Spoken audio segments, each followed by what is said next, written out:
Hannah Hamilton's Horrid Hullabaloo by Mary Anna Husler. This series is dedicated to all the wonderful Hewitt girls I was privileged to teach, with a special thanks to Savannah Rosen for her invaluable help.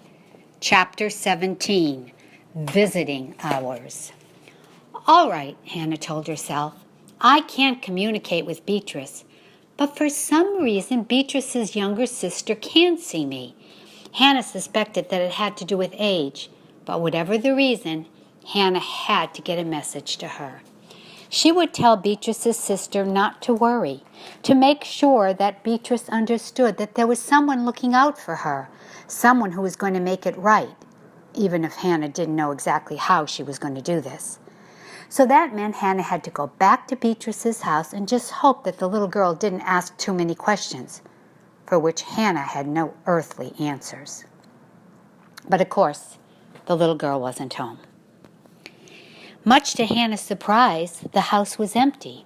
So Hannah hung around the living room, taking in the sagging sofa, the threadbare rug, the peeling wallpaper, the chipped china ornaments.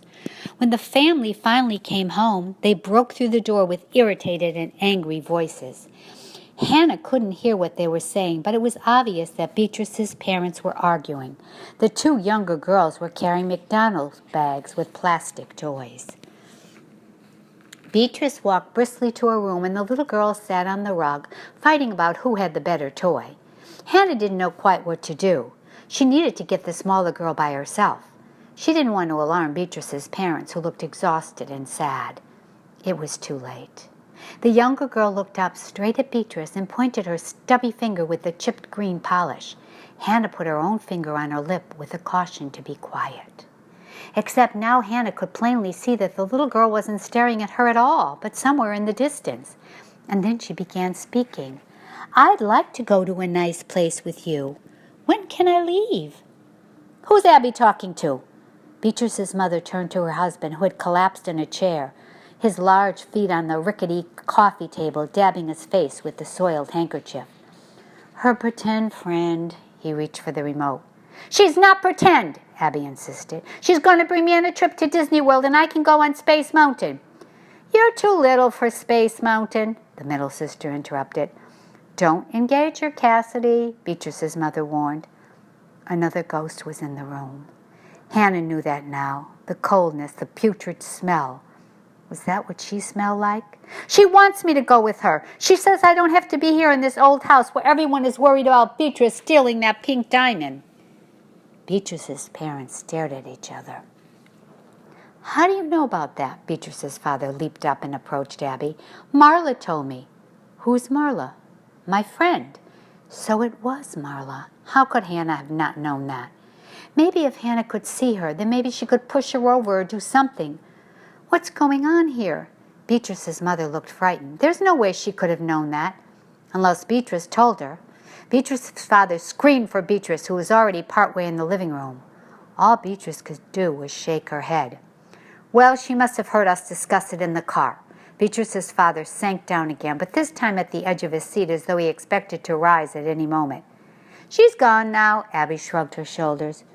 What's going on here? Cassidy asked, her voice shaky with fright. We wish we knew, Beatrice's mother said quietly.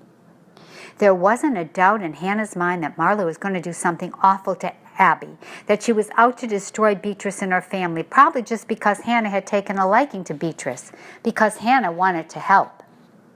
All of this was Hannah's fault. She had brought this unhappiness to a household that was already teetering on despair. So she had an obligation to make it right again. If only she knew what to do. If only someone could tell her the steps to take.